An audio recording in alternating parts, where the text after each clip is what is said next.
Hello to all my story lovers. Welcome back in Storytime channel. Today's story name is The Son of Vishnu and Shiva, taken from the book The Sage with Two Horns. Unusual Tales from Mythology. I'm Pallavi, reading interesting stories for you. Now, let's go to the story. When Parvati, in the form of Durga or Shakti, killed the demon Mahishasura, his sister Mahishi became furious. In order to arm herself well, she decided to pray to Lord Brahma for immortality, but realized that such a boon was unlikely to be given. So she thought of devious plan. When Brahma eventually appeared, she said, Lord, please bless me in such a way that I can only be slain by the son of Lord Shiva and Lord Vishnu. Mahishi thought that both Shiva and Vishnu could not have a child together since they were both men, and this way she could live forever.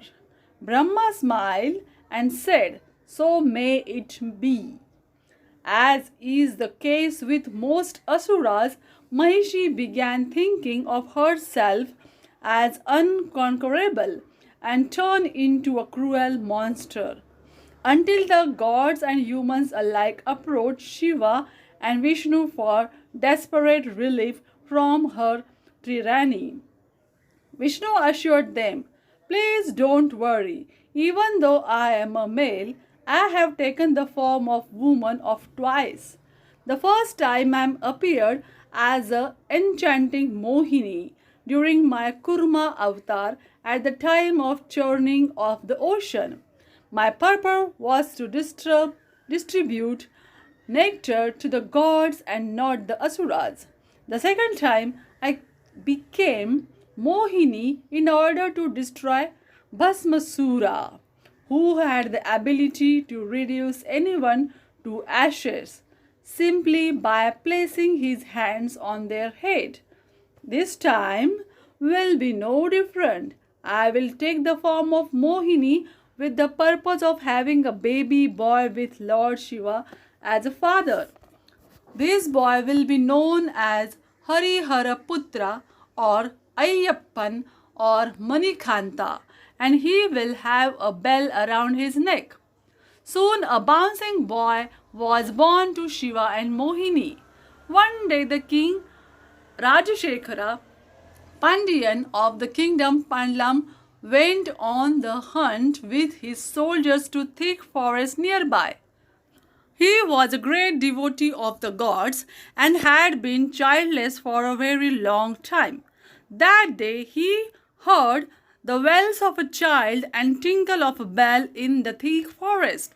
His search for the source of the crying led him to the banks of the river Pampa. The king was surprised to find a healthy and beautiful baby with a charming bell around his neck. The king immediately sent his soldier to search for child's parents in the surrounding area, but they came back empty-handed. So the king accepted the child as a blessing from the gods and took him back to his palace. The king and the queen took care of the baby boy as if he was their own. They named him Manikanta, and under their guidance the child grew up to be well versed in martial arts and academics. Time passed and the queen gave birth to another boy. Still, the king considered Manikanta to be his older son and wanted to declare as him as the crown prince of the kingdom. The queen, however, wanted her biological son to become the crown prince. So the queen and the weak minister plotted to remove Manikanta and get rid of him because they did not want the adopted son to become the king's successor. Few days later, the queen pretended to have an unbearable headache. The royal physician was bribed to say that queen would be cured only if she was given the milk of a tigress to drink. The king knew that such a task was akin to walking into death. As he wondered what he must do, young Manikanta stepped forward and consoled his father. Father, please do not worry. I will fetch the milk for mother. I want to see her well. The king was worried about his safety and hesitated, but Manikanta would not take no for an answer. The next day, Manikanta went into the forest. There he met a forceful demon Mahishi, who refused to let him go further and attack him. Manikanta fought back and easily killed her, since he was the divine child and the son of Vishnu and Shiva. This is how he fulfilled his destiny and brought on the end of Mahishi. Manikanta soon came back riding a tigress that he had tamed. He entered the palace with several other tigers too.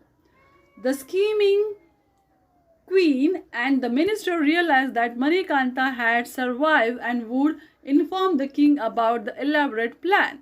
So they immediately confessed and prayed to Manikanta to have mercy on them and keep the tigers away. The king, who witnessed the entire incident, was filled with grief at the way Manikanta had been treated. He realized the divinity within Manikanta and felt that he had been unfairly presumed to be an ordinary boy. The king said, I am so sorry that I didn't recognize you, my lord.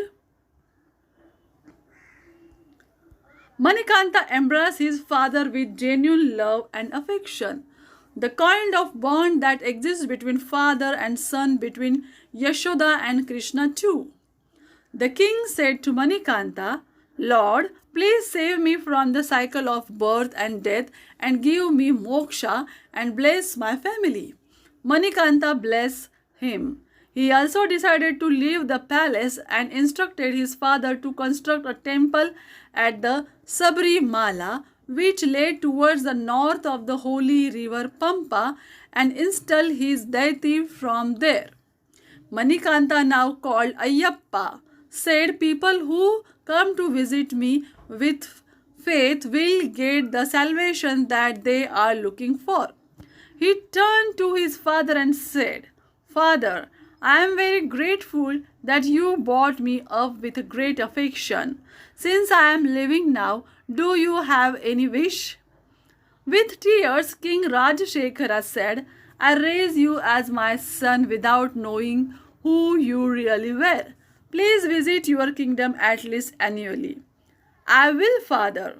I will appear as a star in the sky on Makara Sankranti and give my blessing to all devotees. Manikanta then proceeded to provide a set of rules of conduct for his devotees to follow. He also added the requirement of 18 steps to lead to his temple. These steps represent different philosophical values. Even today, the royal family of Pandalam stands at the bottom of these 18 steps and takes darshan. In Kerala, Sabrimala is a well-known temple dedicated to Swami Ayyappa, which attracts millions of devotees every year on Makar Sankranti day in January. They still follow the same rules laid by Ayyappa to get his blessings. This is the end of the story. Do you like it? Then write in the comment section. And thanks for watching. Bye bye.